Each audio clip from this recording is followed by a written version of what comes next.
بسم الله الرحمن الرحيم.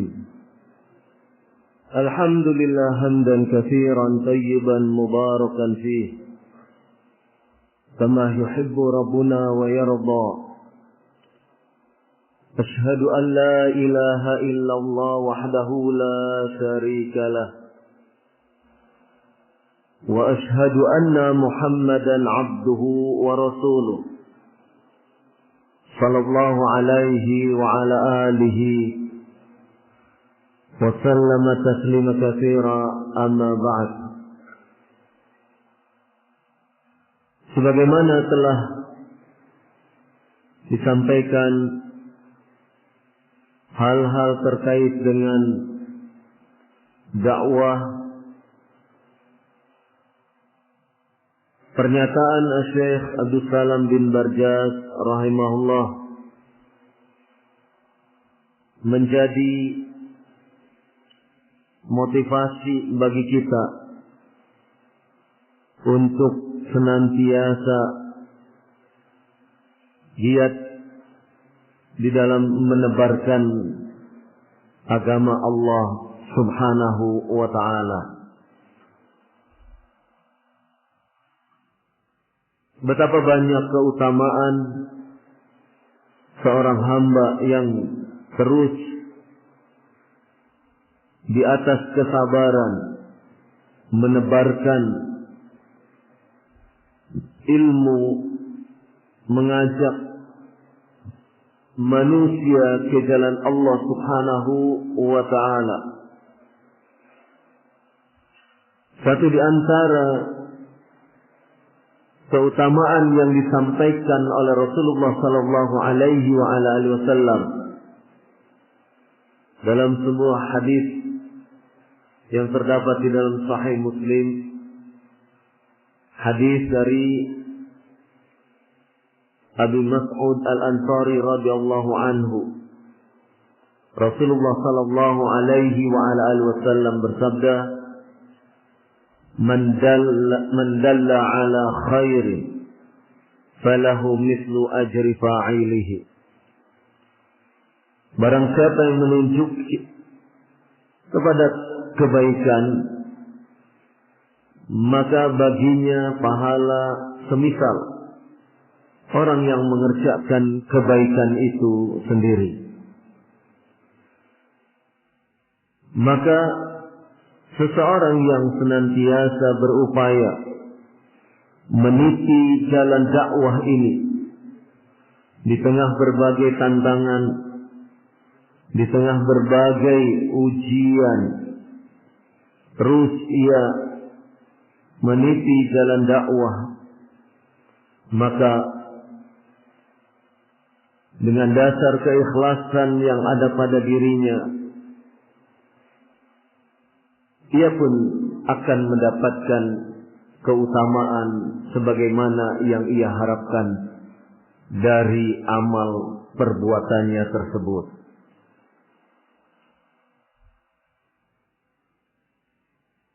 Perjalanan dakwah as-salafiyah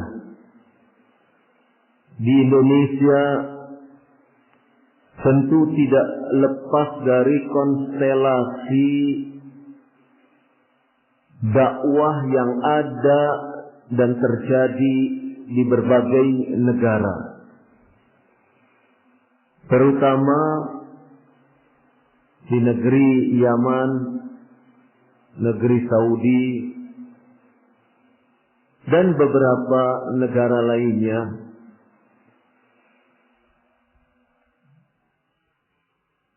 Keberadaan Indonesia jelas menjadi sasaran dakwah, mengingat penduduk di negara Indonesia ini merupakan jumlah umat Islam terbesar, sehingga banyak orang-orang yang berminat untuk menebarkan dakwah itu di negeri kita. tahun 1992, Agustus 1992, ketika pasukan tentara Irak memasang perlengkapan persenjataannya di wilayah dekat perbatasan negara Kuwait, maka akibat dari tindakan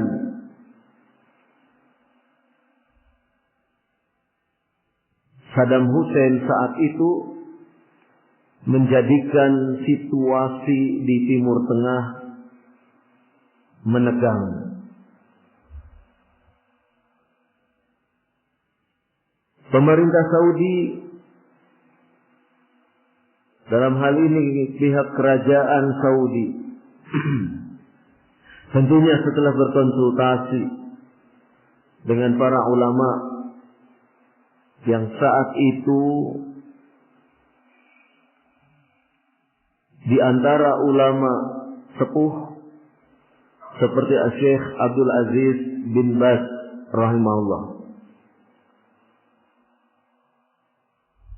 Kemudian kebijakan dari, setelah berkonsultasi dengan para ulama tentunya, kebijakan kemudian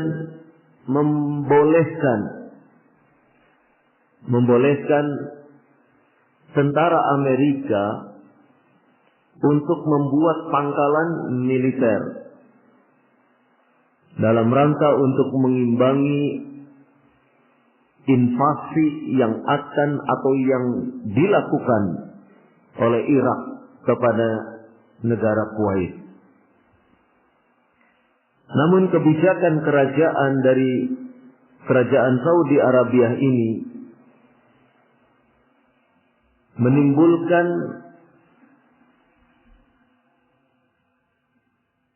ketidakcocokan dari seorang yang bernama Muhammad bin Surur bin Nayyid bin Zainal Abidin. Ia seorang yang berlatar belakang Ikhwanul Muslimin, yang kemudian menyatakan dirinya sebagai da'i salafi.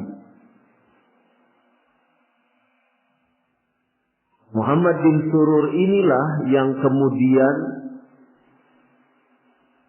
namanya atau gerakan dakwahnya dikenal dengan Sururiyun, orang-orang Muhammad bin Surur, Sururi. Nah, akibat dari kebijakan pemerintah Saudi itu, Muhammad bin Surur melakukan satu bentuk kritik terbuka yang sangat kasar, yang sangat tidak baik dan di luar dari keadaban sebagaimana dituntunkan oleh para ulama. Muhammad bin Surur memberikan julukan kepada kerajaan pemerintah Saudi dengan mengatakan Taugut, memberikan julukan sebagai antek Amerika Serikat dan berbagai label lainnya yang tidak pantas diucapkan dari lisan seorang muslim. Tidak hanya itu, bahkan menjelek-jelekkan para ulama seperti Syekh Abdul Aziz bin Baz rahimahullah, menyerang dengan membabi buta, mengeluarkan pernyataan-pernyataan yang kemudian lebih daripada itu ia melakukan tindakan-tindakan yang tidak terpuji.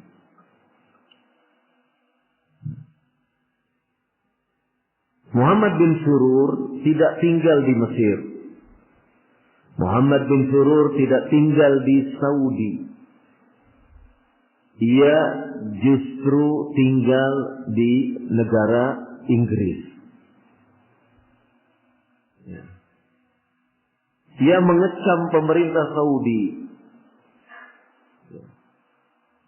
yang katanya sudah melanggar ketentuan-ketentuan Islam. Tapi dia sendiri memilih untuk tinggal di negeri kafir. Pemikiran-pemikiran Muhammad bin Surur terus merembet ke kaki tangannya. Seperti di Saudi ada Safar Hawali, ada Salman Al-Audah, dan yang lainnya. Sangat keras pemikirannya dan bahkan memiliki pemikiran-pemikiran takfiri, khawarij, bahkan lebih busuk daripada khawarij. Mengapa dikatakan lebih busuk? Karena ia menyatakan diri sebagai dai salafi, orang yang menyebarkan dakwah salaf. Tetapi pernyataan-pernyataannya justru seperti kaum khawarij. Bahkan lebih jelek daripada kaum khawarij. Ini era tahun 1990.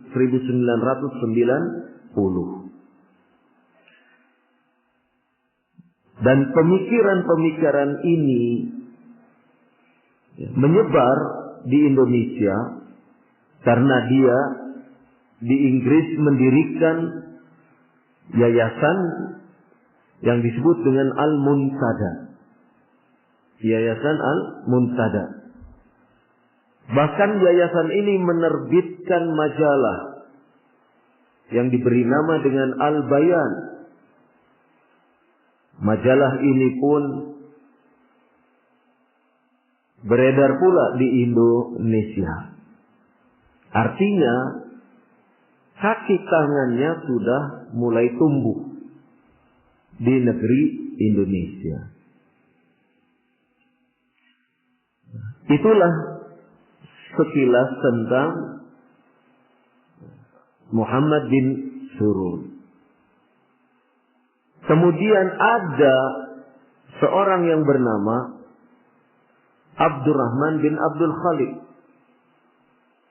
Dia seorang berkewarganegaraan Kuwait. Tetapi latar belakang pemikirannya asalnya dari Ikhwanul Muslimin. Dia mendirikan yayasan yang bernama Jum'iyah Ihya'ut Turab, dan melalui lembaga ini menyebarkan pemahamannya ke berbagai penjuru dunia, termasuk di Indonesia.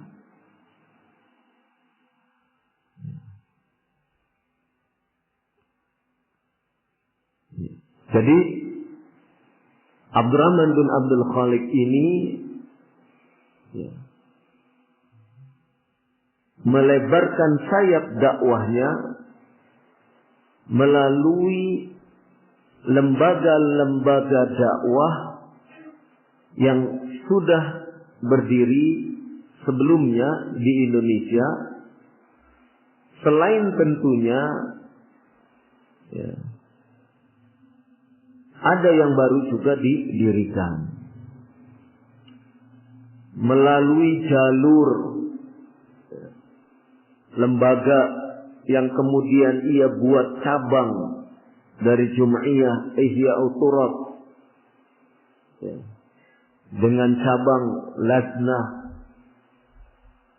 Al-Mustarakah Al-Khairiyah ya, atau apa namanya, kurang lebih seperti itu ya. Tempatnya dulu di Kampung Melayu di Jakarta. Jadi melalui cabangnya ini ya, yayasan yang dikelola oleh dia kemudian merekrut dai-dai. Kemana-mana ia seakan menyebarkan pemahaman salaf. Bahkan ia pernah datang ke Indonesia. Abdurrahman bin Abdul Khaliq pernah datang ke Indonesia, kemudian mengadakan daurah para duat yang mereka adalah terdiri dari komponen para dai dari Persis, Persatuan Islam, kemudian dari Al-Irsyad, para dai Al-Irsyad, kemudian para dai dari Muhammadiyah, kemudian para dai dari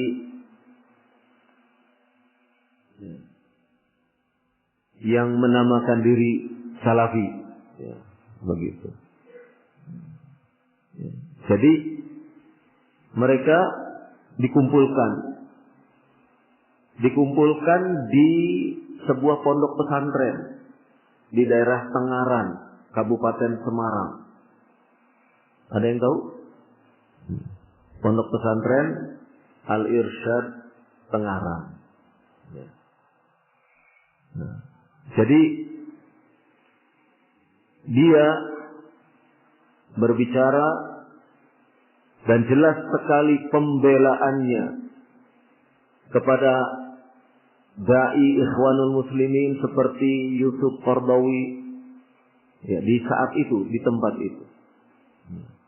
Jadi mulai ya, mencengkram terhadap dakwah salafiyah yang saat itu sudah mulai tumbuh di Indonesia. Ya. Awalnya dari pondok pesantren Al-Irsyad Tengaran, kemudian ada lembaga lain, pondok pesantren Ihya'us Sunnah di Degolan, Jalan Kaliurang, Yogyakarta. Ya. Nah, mulai tumbuh gerakan dakwah salafiyah. Tetapi seiring dengan itu, Jum'iyah Ihya'ut Turat pun semakin bersemangat untuk mencengkramkan cakar-cakarnya di bumi Indonesia. Bahkan mereka merekrut para dai dari berbagai elemen masyarakat di Indonesia. Dan ciri khas daripada orang-orang yang datang dari Ihya'ut Turat, Jum'iyah Ihya'ut Turat Kuwait ini, ciri khasnya itu selalu bawa uang. Ya. Bukan rupiah, tapi dolar. Ya. Pernah satu ketika ada 4 orang ya, dari kalangan dai Jogja dan Solo, 4 orang bertemu di pesantren di Tengaran tersebut.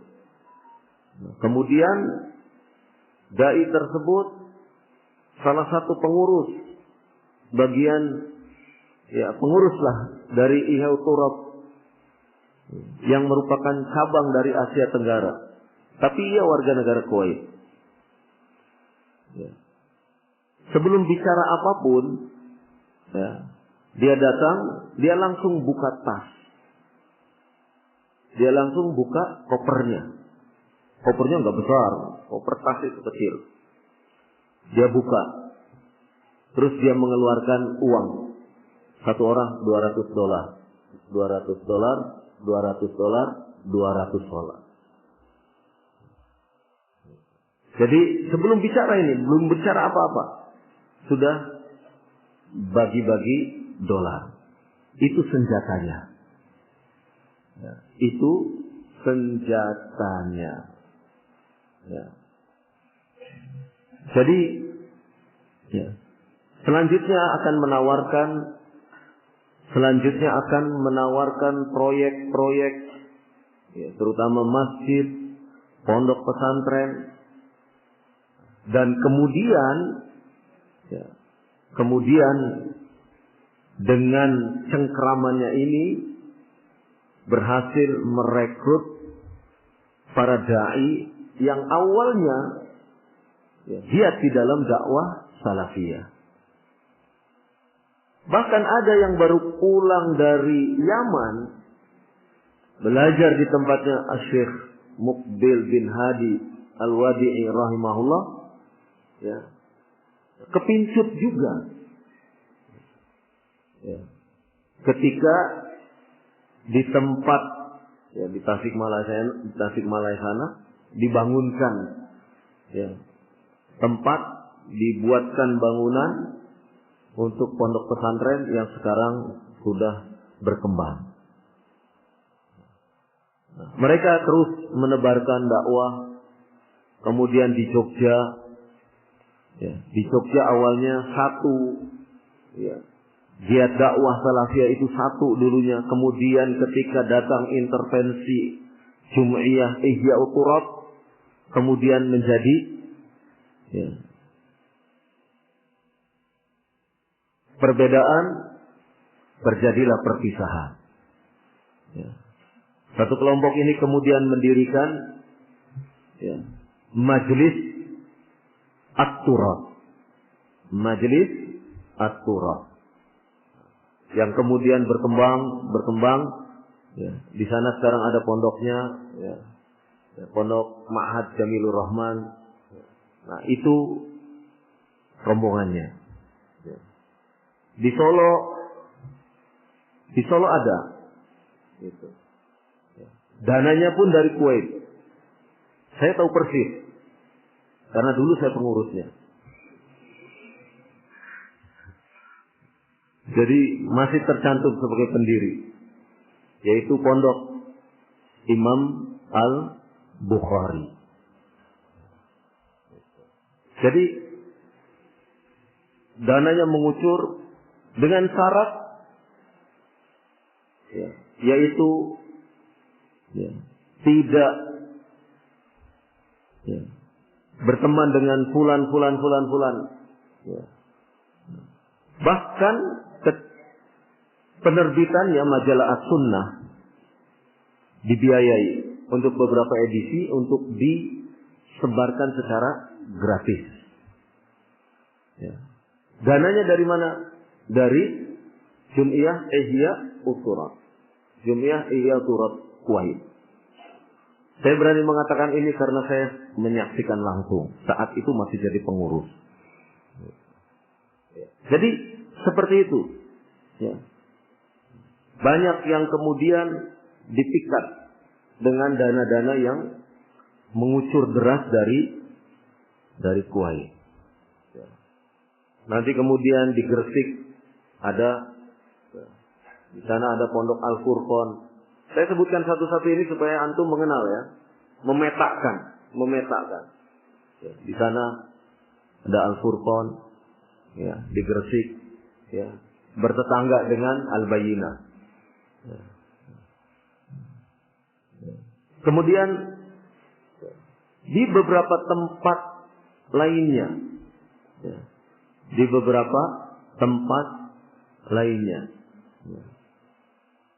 Intinya bahwasannya ketika mereka melakukan cengkraman ya, di bumi Indonesia ini, mereka tidak segan-segan ketika para duat itu sudah menunjukkan loyalitasnya.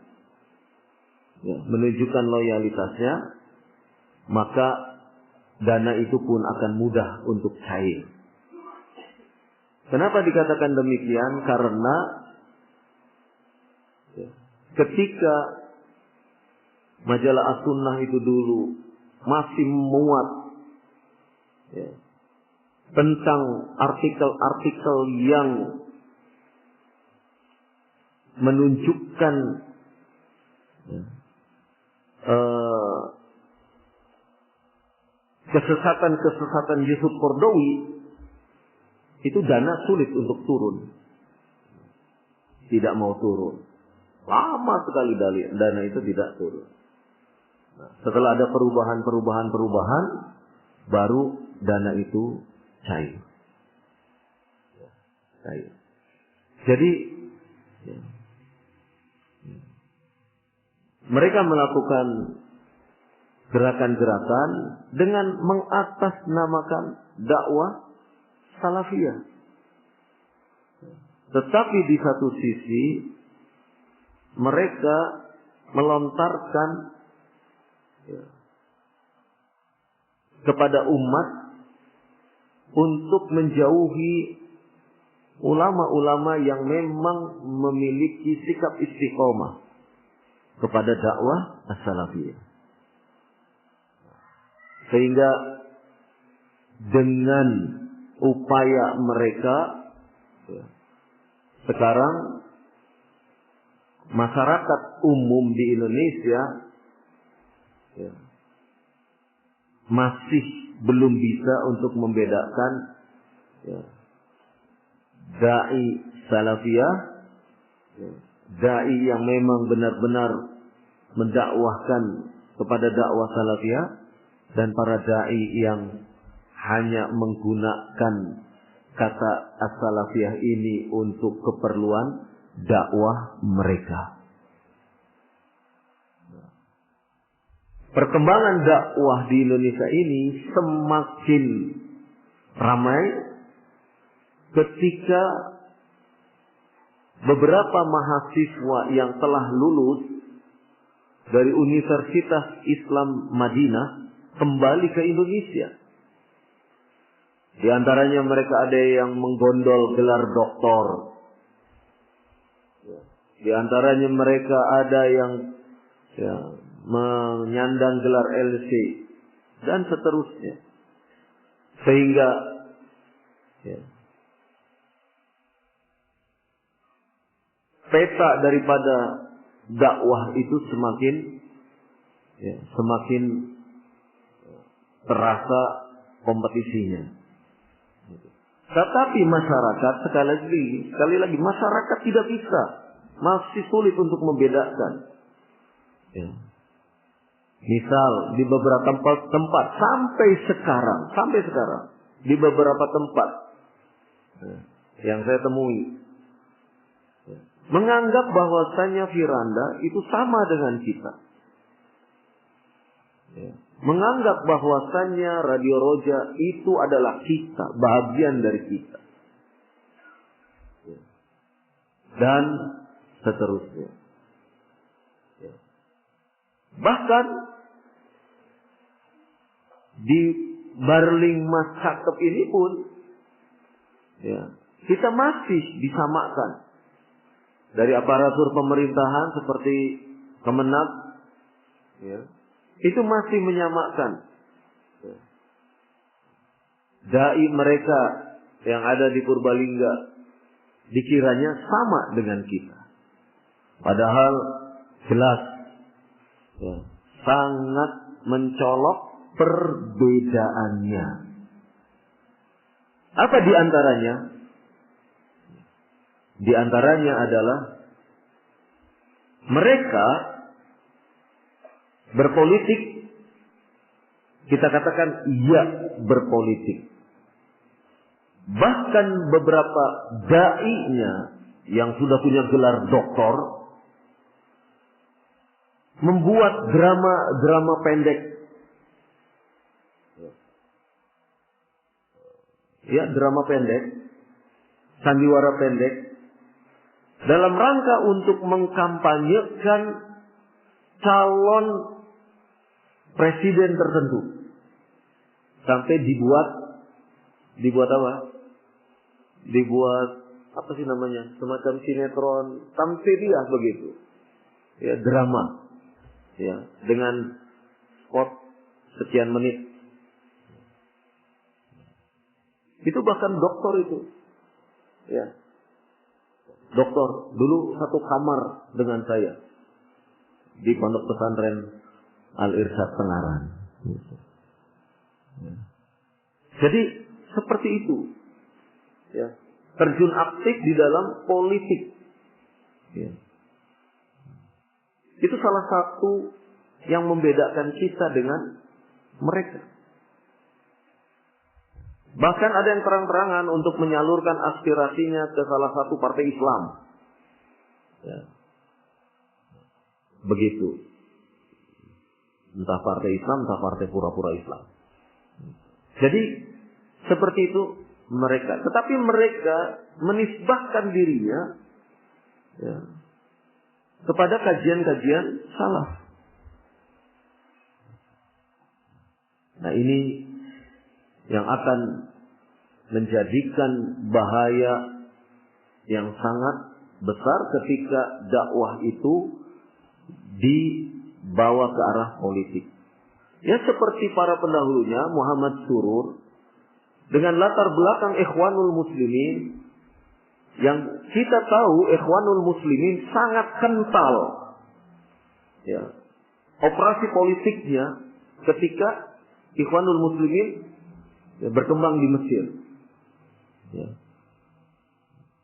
Dan ya, pelaku-pelaku seperti misalnya menghalalkan darah kaum muslimin karena sudah tercemar dengan pemikiran-pemikiran Said Qutb, sehingga menghalalkan darah ya, muslimin, termasuk diantaranya adalah melakukan pembunuhan politik terhadap Presiden Anwar Sadat ketika parade militer ya, di Kairo. Nah, ini salah satu bentuk betapa mengerikannya dakwah yang kemudian ya, bercampur dengan pemikiran-pemikiran politik. Maka ketika dakwah itu dibawa ke arena politik, tentu akan membahayakan kepada dakwah itu sendiri. Dan terutama kepada kaum muslimin. Ya. Terutama kepada para da'i. Ya. Kepada para da'i. Ya. Ketika dakwah itu, mikrofon dakwah itu digunakan untuk ya, berorasi politik. Kita sudah banyak kisah di Indonesia ini bagaimana seseorang membawa bendera dakwah tetapi pada hakikatnya dia adalah politikus. Kalau kita mau mempelajari sejarah bagaimana ya, Sekar Maji Kartosuwiryo melakukan tindakan bugot, memberontak kepada pemerintahan resmi yang saat itu di bawah pimpinan Presiden Insinyur Soekarno, tidak ada lain karena urusan politik. Tetapi Sekar Maji Kartosuwiryo membawa bendera DITII, Darul Islam, strip Tentara Islam Indonesia. Itu. Jadi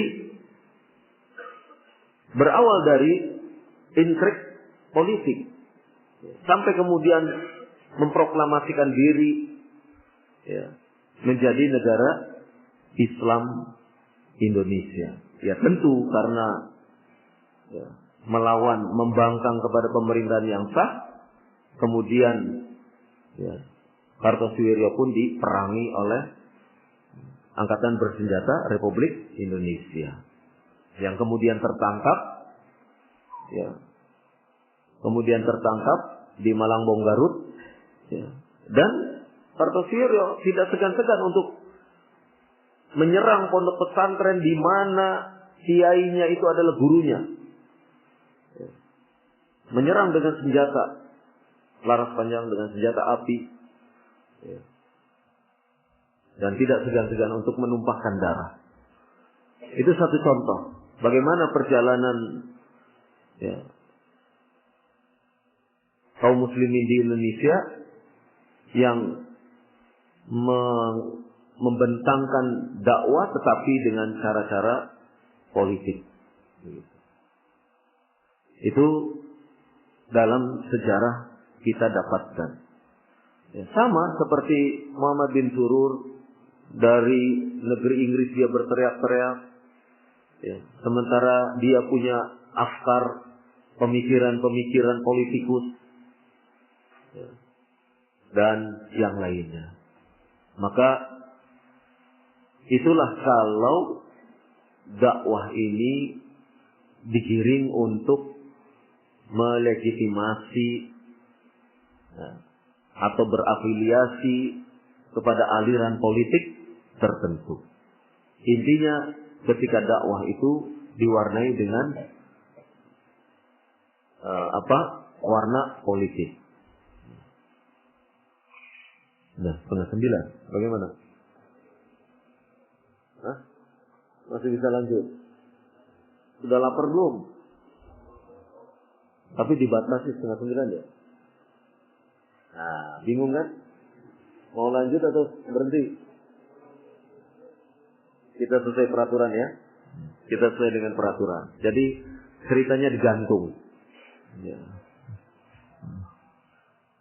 Itu terkait dengan konstelasi dakwah. Jadi kalau sekarang ya generasi Gen Z ini, generasi Z ini mungkin menemukan ada istilah sururi, ya setidaknya tidak menjadi istilah yang mengernyitkan kening lah, karena sudah sedikit banyak tahu dari mana terambil kata sururi.